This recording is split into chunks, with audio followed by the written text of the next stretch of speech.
Class. कालच्या टॉपिकमध्ये आपण बघितलं विस्कॉसिटी काय असते, कोफिशियंट ऑफ विस्कॉसिटी काय राहते, व्हेलॉसिटी ग्रेडियंट काय राहते आणि विस्कस फोर्स कॅल्क्युलेट करण्यासाठी न्यूटन्स फॉर्म्युला. तर न्यूटन्स फॉर्म्युला आपला काल झाला आहे. आज आपल्याला स्टोक्स फॉर्म्युला घ्यायचा होता, पण काही मुलांची इच्छा आहे की न्यूटन्स फॉर्म्युला रिपीट करायचा आहे.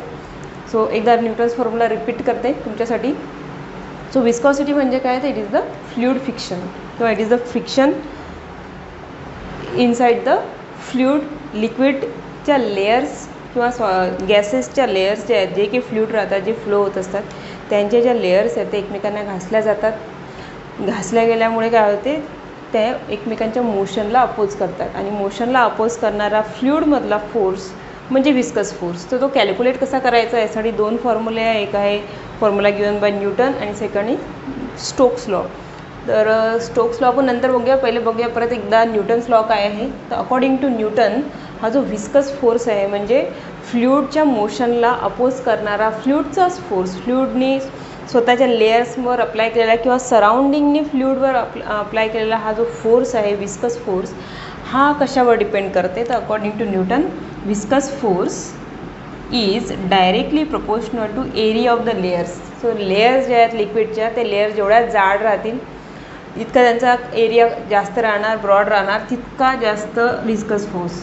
म्हणजे पाण्याचं मग तुम्ही तर पाण्याच्या ज्या लेयर्स असतात त्या खूप पातळ राहतात, त्याच्या कम्पॅरेटिव्हली हनीच्या किंवा सायरपच्या लेयर्स जर बघाल तुम्ही लिक्विडच्या, त्या थोड्या जाड राहतात आणि त्या जाड असल्यामुळे त्यांचा विस्कस फोर्स जास्त राहतो आणि ते लिक्विड जास्त फ्लो नाही होत, ते लगेच थांबून जाते. कारण मोशनला अपोजिशन तिथं जास्त होते, मोशनला जास्त लिक्विड अपोज केलं जाते कारण की लेयर्स जाड असतात. आणि दुसरी गोष्ट म्हणजे हा force also directly proportional to dv/dx. म्हणजे काय, तर याला म्हणतात व्हेलॉसिटी ग्रेडियंट. व्हेलॉसिटी ग्रेडियंट म्हणजे काय आता, तर व्हेलॉसिटी ग्रेडियंट म्हणजे काय, तर मी तुम्हाला सांगितलं आहे की समजा एका ग्लासमध्ये आपण हनी आणि वॉटर घेतलं आणि दोघांनी सांडून दिलं सरफेसवर, तर वॉटर जे आहे ते खूप दूरपर्यंत जाते आणि मग थांबते, म्हणजे जास्त डिस्टन्स कव्हर करते आणि नंतर ते रेस्टला जाते, म्हणजे थांबते, स्टडी होते. हनी जे आहे ते लगेच सांडल्याबरोबर थोडंसं डिस्टन्स ट्रॅव्हल करते आणि थांबून जाते. पण सांडल्याबरोबर दोन्ही ग्लास असे उलटे केल्याबरोबर दोन्ही लिक्विड स्पीडमध्ये असतात, दोघांची स्पीड खूप जास्त असते. आणि जसं जसं ते डिस्टन्स ट्रॅव्हल करतात तर हळूहळू त्यांची स्पीड कमी कमी होते आणि एक डिस्टन्स असं येते की त्यांची स्पीड काय होऊन जाते, 0. म्हणजे जसं जसं डिस्टन्स चेंज होते स्पीड पण चेंज होते आणि एका पर्टिक्युलर डिस्टन्सनंतर स्पीड 0 होते. तर ही जी चेंज इन स्पीड आहे विथ रिस्पेक्ट टू डिस्टन्स, यालाच म्हणतात व्हेलॉसिटी ग्रेडियंट. dv/dx म्हणजे rate of change of velocity with distance. X म्हणजे काय, तर distance.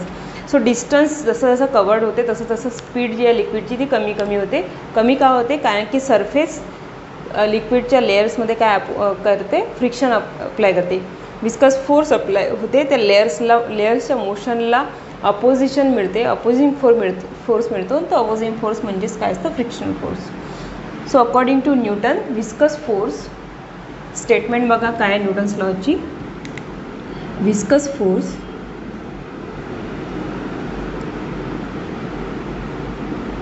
Is directly proportional to area of layers and second velocity gradient.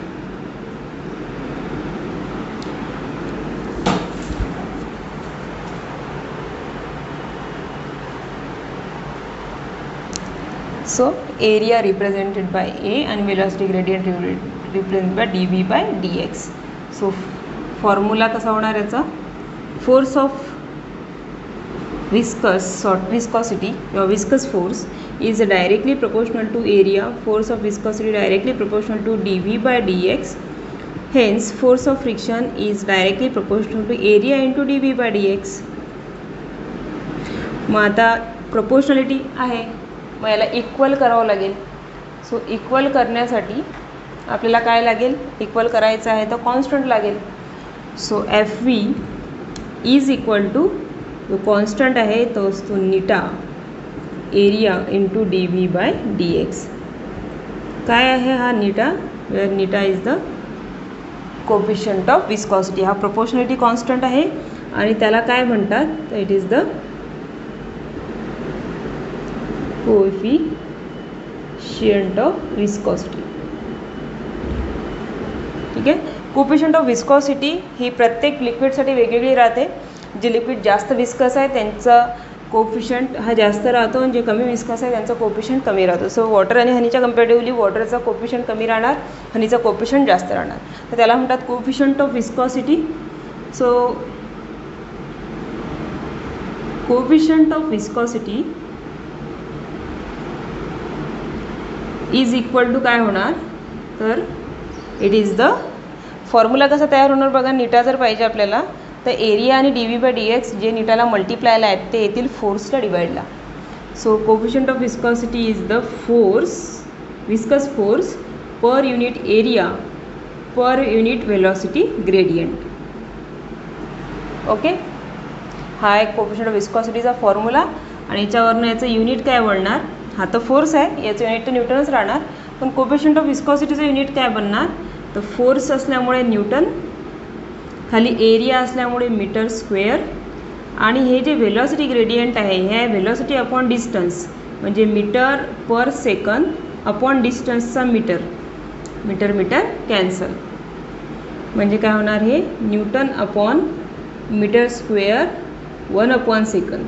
हा 1/सेकंद जाणार वर, ते राहणार newton second per metre square. आणि CGS युनिट आहे याचं पॉइस. ओके. तर हा आहे विस्कस फोर्स कॅल्क्युलेट करण्यासाठी न्यूटन्स फॉर्म्युला. परत एकदा रिपीट करते. Viscous force is directly proportional to area of the layers and directly proportional to velocity gradient. म्हणून force is directly proportional to area and velocity gradient. आणि मग equal करायचं आहे तर कॉन्स्टंट घ्यावं लागेल, प्रोपोर्शनॅलिटी कॉन्स्टंट. तो प्रोपोर्शनॅलिटी कॉन्स्टंट असते नीटा, त्याला म्हणतात कोएफिशियंट ऑफ विस्कॉसिटी. मग कोएफिशियंट ऑफ विस्कॉसिटी काय होणार, तर एरिया आणि वेलॉसिटी ग्रेडियंट फोर्सला डिवाइडला.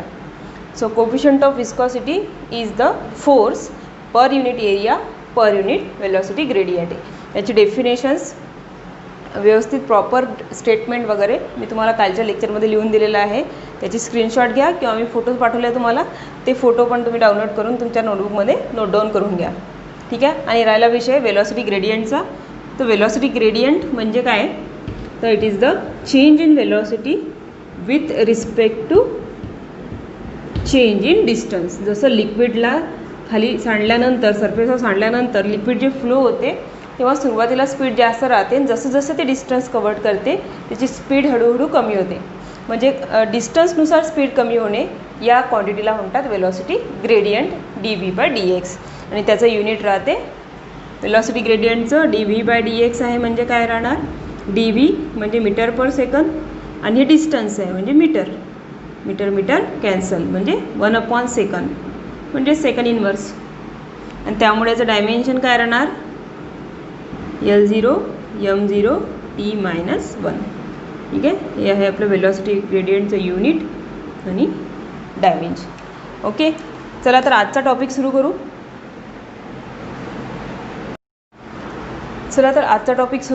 आजचा टॉपिक आहे आपला Stokes law for viscous force. तर मी तुम्हाला पहिले सांगितलं विस्कस फोर्स कॅल्क्युलेट करण्यासाठी दोन फॉर्म्युले आहे. एक आहे न्यूटन्स लॉ, त्याचा तो जो फॉर्म्युला आहे तो जेव्हा आपल्याला लेअरचा एरिया आणि वेलॉसिटी ग्रेडियंट जर गिवन असेल तर तो फॉर्म्युला आपण अप्लाय करू शकतो. पण स्टोक्स लॉ कधी अप्लाय करायचा आहे, तर जर त्यांनी असं म्हटलं की एक स्पेरिकल ऑब्जेक्ट आहे आणि तो विस्कस मीडियममध्ये फॉल होत आहे.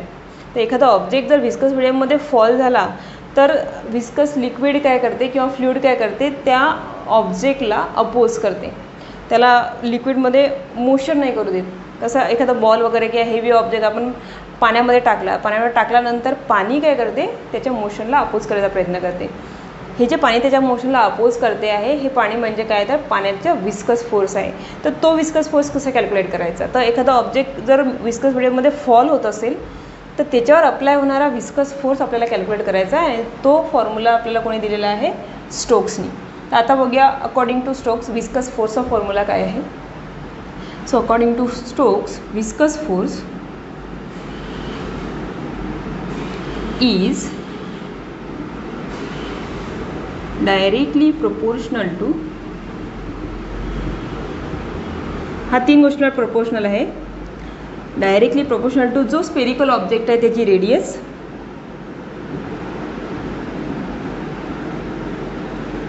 सेकंड ज्या स्पीडने तो ऑब्जेक्ट या लिक्विडमध्ये फॉल होत आहे, सपोज हे एक लिक्विड आहे, विस्कस मीडियम आहे आणि याच्यामध्ये हा ऑब्जेक्ट काय होत आहे, फॉल होत आहे.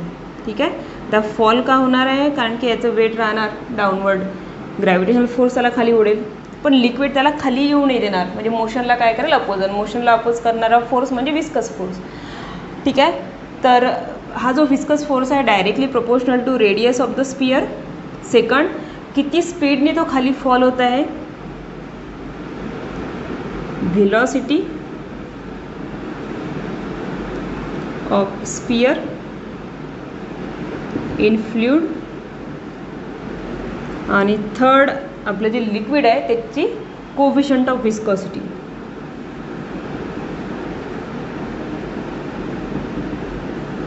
म्हणजे नीटा. सो विस्कस फोर्स बघा एकदम वेगळा आहे न्यूटन्स फॉर्म्युल्यापेक्षा. Viscous force is directly proportional to radius, velocity आणि coefficient of viscosity. F is directly proportional to R, V आणि नीटा, where R is the radius of the sphere, V is the velocity आणि नीटा is the coefficient of viscosity. आणि मग याला equal करावं लागेल तर कॉन्स्टंट लागेल, प्रोपोर्शनॅलिटी कॉन्स्टंट. तर तो कॉन्स्टंट आहे इथं एफ व्ही किंवा सिम्पली एफ वापरला तरी चालते. एफ व्ही यासाठी किंवा विस्कस फोर्स आहे म्हणून एफ व्ही वापरते. So F is equal to, इथं प्रोपोर्शनॅलिटी कॉन्स्टंट असते 6 पाय इंटू नीटा आर व्ही, तर नीटा is the coefficient of viscosity, radius आणि वेलॉसिटी. 6 पाय काय आहे तर 6 pi is the high formula, Stokes formula, and 6 pi is the constant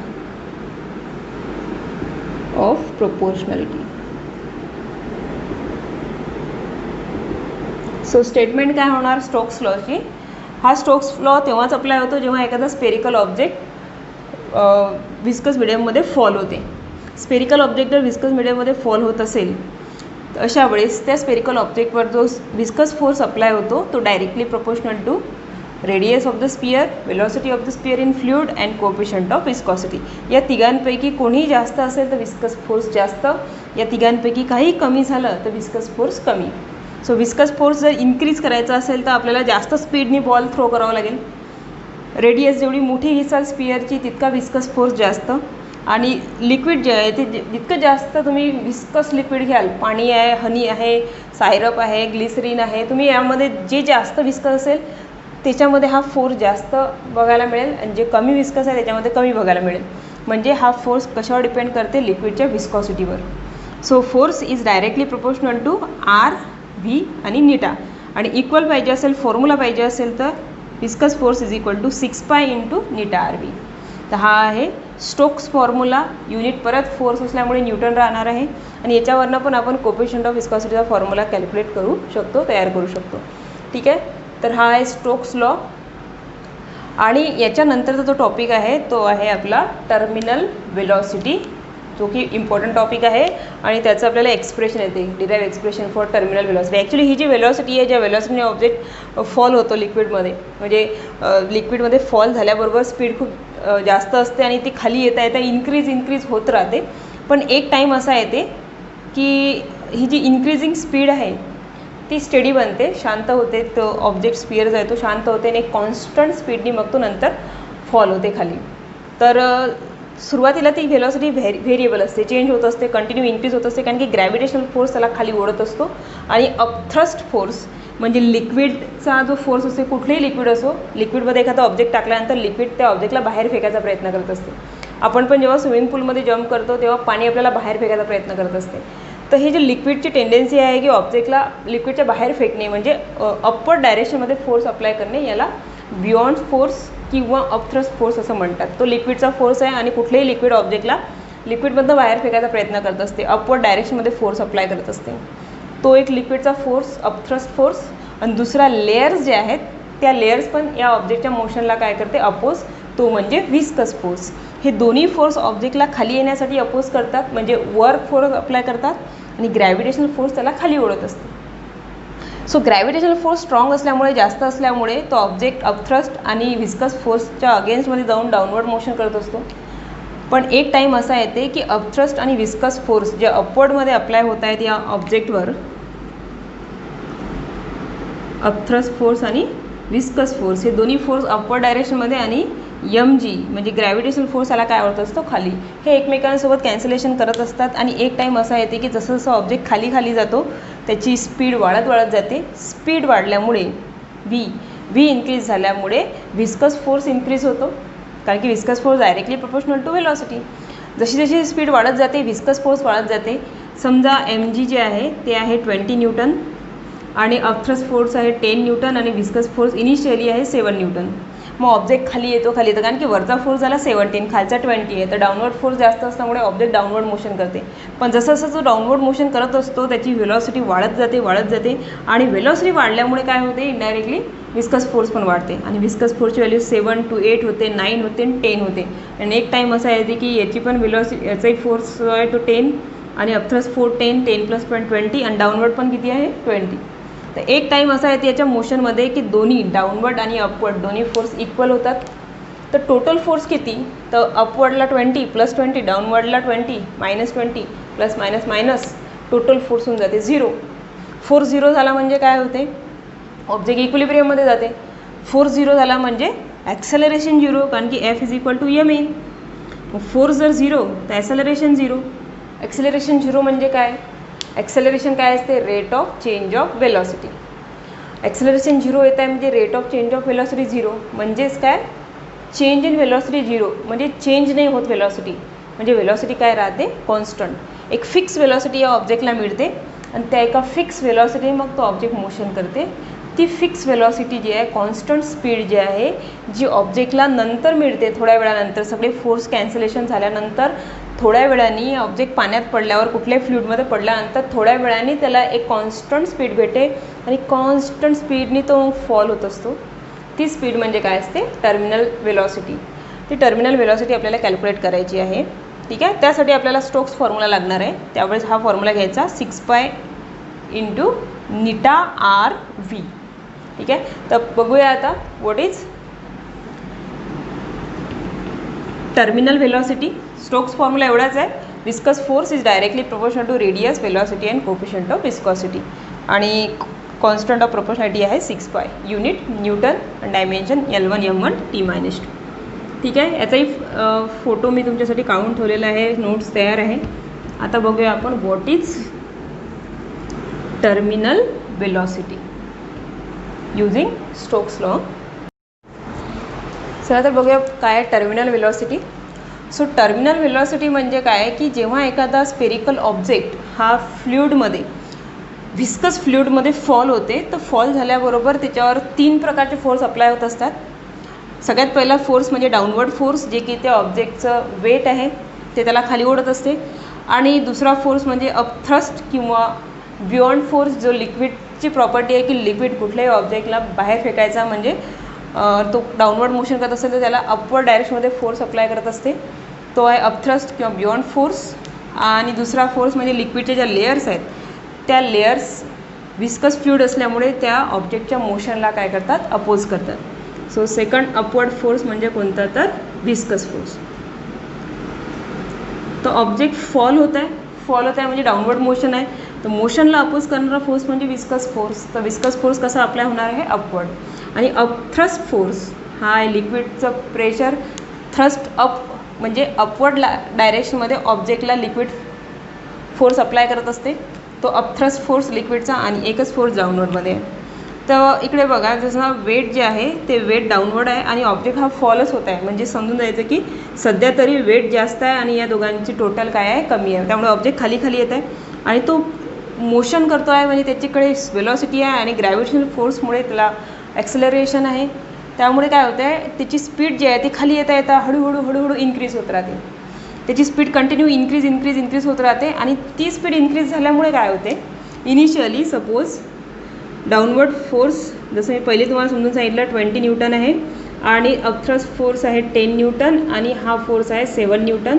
आणि object जो आहे तो फास्ट खाली खाली येत आहे, म्हणजे खाली खाली आल्यामुळे त्याची स्पीड जी आहे ती हळूहळू वाढते आहे आणि according to Stokes viscous force is directly proportional to eta R V velocity. Velocity continue increase झाल्यामुळे व्हिस्कस फोर्स हळूहळू वाढते आणि एक टाईम अशी येते की व्हिस्कस फोर्स वाढत इक्वल टू काय होते 10 न्यूटन. मग काय होणार, अपवर्ड फोर्स 10 + 10 20, डाऊनवर्ड फोर्स पण 20. सो एक स्टेज अशी येते की जेव्हा वर आणि खाली, वर ओढणारा आणि खाली ओढणारा दोन्ही फोर्स इक्वल होतात. त्यामुळे काय होते, ऑब्जेक्ट इक्विलिब्रियममध्ये जाते. ऑब्जेक्टवरचा टोटल फोर्स जो आहे, नेट फोर्स, हा काय होऊन जाते 0. त्यामुळे काय होते, ॲसेलरेशन 0, कारण की F = ma असते. मग फोर्स जर 0 म्हणजे समजून द्यायचं ॲसेलरेशन 0, कारण की मास तर कधी 0 होत नाही, मास ऑलवेज कॉन्स्टंट. ॲक्सेलरेशन 0 याचा अर्थ काय आहे, ऑब्जेक्टची वेलॉसिटी काय होऊन जाते, कॉन्स्टंट. वेलॉसिटी चेंज होत नाही. म्हणजे या ऑब्जेक्टला एक फिक्स वेलॉसिटी मिळते, एक कॉन्स्टंट वेलॉसिटी मिळते आणि ती कॉन्स्टंट वेलॉसिटी म्हणजेच काय तर टर्मिनल वेलॉसिटी. आता ही कशी कॅल्क्युलेट करायची, तर टर्मिनल वेलॉसिटीसाठी फॉर्म्युला आहे v = 2/9 r² is the radius of sphere, r² into rho minus sigma, म्हणजे density of the sphere minus density of the fluid. Sphere solid आहे, त्याची डेन्सिटी जास्त राहणार ॲज कम्पेअर टू फ्लूइड.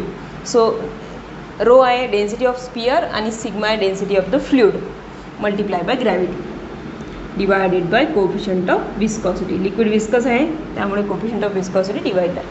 तर हा आहे आपला टर्मिनल वेलॉसिटीचा फॉर्म्युला. वेलॉसिटी आहे त्यामुळे युनिट राहणार मीटर पर सेकंद. ठीक आहे, तर ही आहे टर्मिनल वेलॉसिटी. तर टर्मिनल वेलॉसिटीची डेफिनेशन तुम्हाला समजली असेल की when spherical object fall in viscous liquid, various forces acts on it at a stage, total force acting on a sphere equal to 0. At that time the spherical object gains a constant downward velocity. That constant downward velocity is called as terminal velocity. ठीक आहे, definition notes सगळी तयार करून ठेवली आहे तुमच्यासाठी. आता बघूया आपण expression for terminal velocity.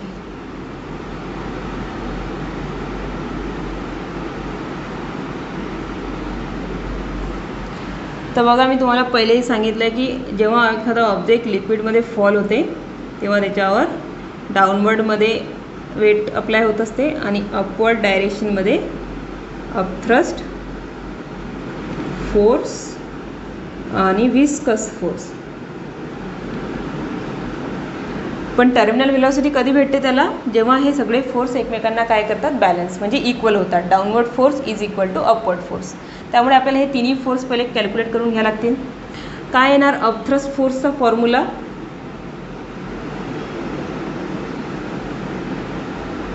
Upthrust force म्हणजे किती. आता तर आर्किमेडिक प्रिन्सिपल तुम्हाला माहीत असेल की सपोज एखादा कंटेनर आहे, याच्यामध्ये फुल कंटेनर भरलेलं आहे.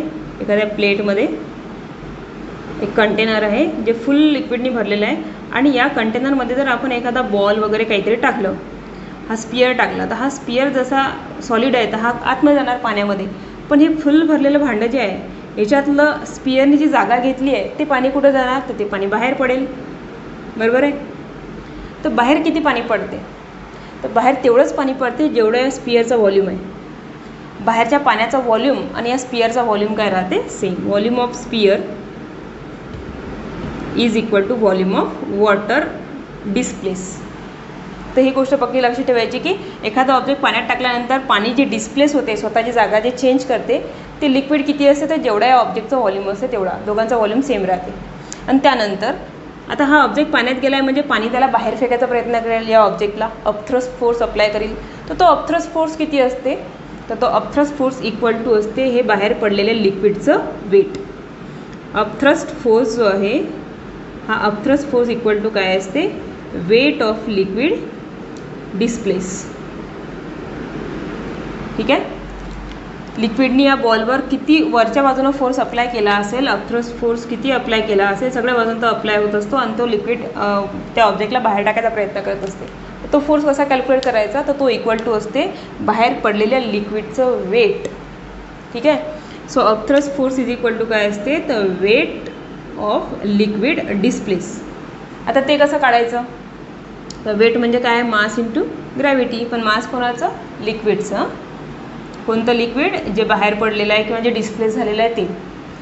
मग मास कसं काढायचं लिक्विडचं? तर ते असते, मासचा फॉर्म्युला घेऊ शकतो आपण, density into volume.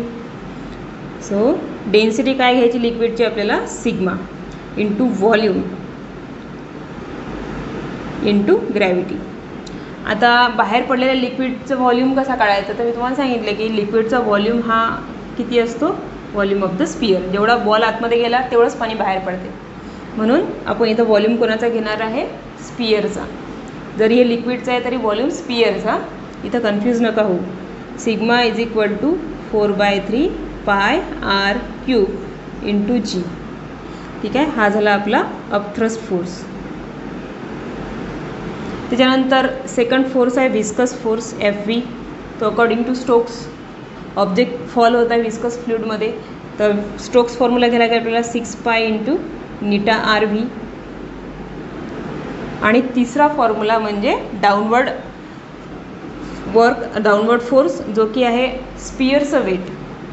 So weight of object is equal to mass into gravity. ऑब्जेक्टचं मास, परत तोच फॉर्म्युला आपला डेन्सिटी इंटू व्हॉल्यूम. पण आता हे डेन्सिटी कोणाची घ्यायची आहे? स्पियरची. वॉटरला आपण सिग्मा घेतला आहे, स्पियरला आपण रो घेऊ. Density into volume into gravity. So density, volume परत स्पियरच आहे, त्यामुळे तोच formula 4/3 pi R cube into gravity. ठीक आहे, असे आपले 1, 2 आणि 3 फॉर्म्युले झालेत फोर्सेसचे. तर हे जे दोघं आहेत हे आहेत आपले upward force, total upward force. आणि हे ऑब्जेक्टचं वेट जे आहे हा आपला टोटल डाऊनवर्ड फोर्स. आलं लक्षात? तिन्ही फोर्स कसे काढलेत. आता हे वर ओढणारे फोर्स हे दोघं, या दोघांची टोटल आणि हा खाली जाणार एकटा, हे दोघं आणि हा इक्वल होणार आहे. त्यावेळेस आपल्याला काय भेटते? Terminal velocity. सो इथं घेऊ आपण total upward force is equal to total downward force. मग टोटल अपवर्ड फोर्समध्ये एक येणार आपला upthrust plus viscous force is equal to weight of the object.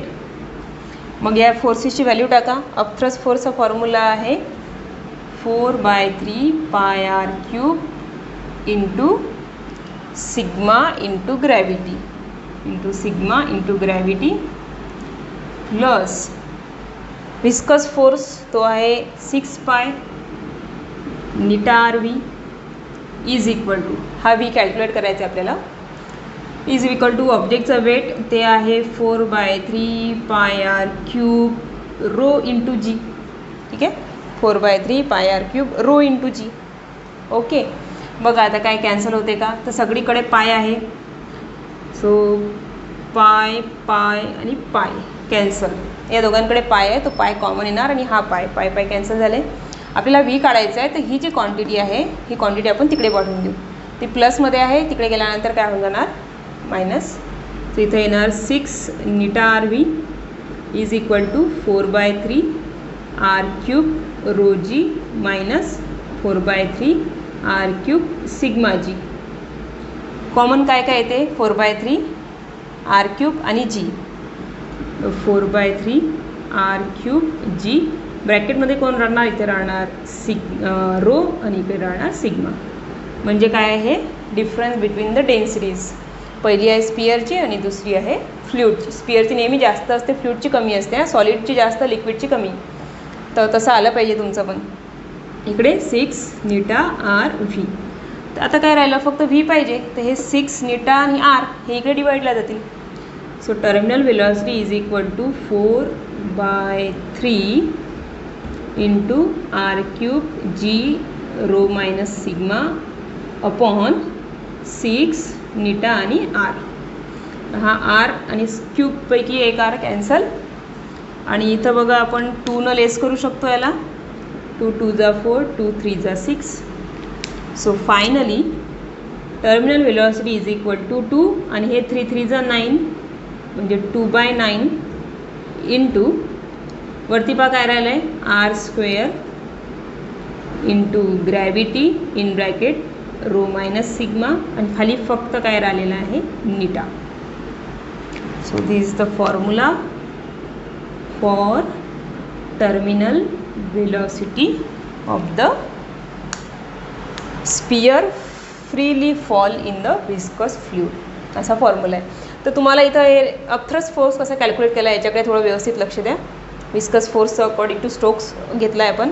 Weight कसं आहे तर ते तुम्हाला काढता येते. Weight is equal to mass into gravity. तर mass is equal to density into volume. Volume of the sphere असते 4/3 πr3. Where rho is the density हे पण लक्षात ठेवायचं आहे. Rho is the density of sphere and sigma is the density of fluid. Okay. बाकी नीटा आहे तर आपलं coefficient of viscosity. G is the gravity. R is the radius. ते तर माहीत आहे. ठीक आहे. तर हे आहे आपलं expression for terminal velocity of the freely falling sphere inside the viscous fluid. तर हा आपला या सेकंड लेसनचा लास्ट टॉपिक आहे. याच्यानंतर काही टॉपिक आहेत पण ते तुमच्या सिलेबसमधनं कमी केलेले आहेत. ओके. जर समजला असेल टॉपिक एकदा, जर समजलं नाही तर व्हिडिओ रिपीट बघा. तरी नाही समजलं तर कमेंट बॉक्समध्ये कमेंट करा. जर रिपीट करायचं असेल तर मी उद्या परत हा टॉपिक रिपीट करेल. तर व्यवस्थित समजून घ्या. व्हिडिओ व्यवस्थित समजला असेल, टॉपिक समजला असेल तर चॅनलला लाईक करा, सबस्क्राईब करा. ओके. Thank you so much.